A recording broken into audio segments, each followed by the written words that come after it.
Sanjay Patel, Surat stationary merchant એસોસિએશનના president. સંજયભાઈ, collector કચેરીએ શું રજૂઆત માટે આજે કલેક્ટર કચેરી અમે કમિટી સાથે આવ્યા છે.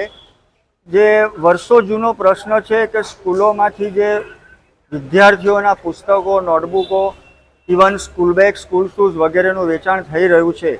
તેના લીધે નાના નાના સ્ટેશનરી વિક્રેતાઓને ખૂબ આર્થિક અસર થઈ રહી છે. તો એ સ્કૂલમાં થતું વેચાણ કાયદાકીય રીતે પણ ખોટું છે, તેથી બંધ થવું જોઈએ. એ માટેનું આવેદનપત્ર આપવા અમે આજે આવ્યા છે. કેટલા સમયથી આ રજૂઆત તમારી?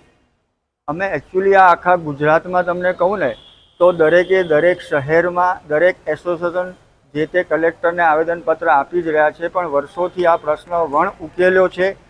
કલેક્ટરશ્રીની ઓફિસ તરફથી કે ડીઈઓ ઓફિસ તરફથી સ્કૂલોને દર વખતે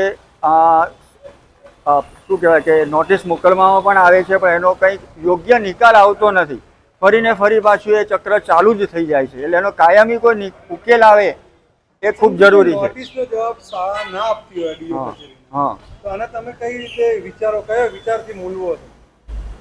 એટલે બની શકે કે હવે કંઈક બી પ્રેશરાઇઝ થતા હોય સ્કૂલ સંચાલકો જોડે કે ગમે તે હોય, પણ આ પ્રશ્ન વારંવાર દરેક શહેરમાં બધા જ રજૂ કરે છે. નહીં ઇવન સુરત એટલું નહીં, આપણે રાજકોટ છે, અમદાવાદ છે, બરોડા છે, નવસારી છે, દરેક એસોસિએશન પોતપોતાના એરિયાના કલેક્ટરશ્રીના રજૂઆતો વારંવાર કરતા જ હોય છે.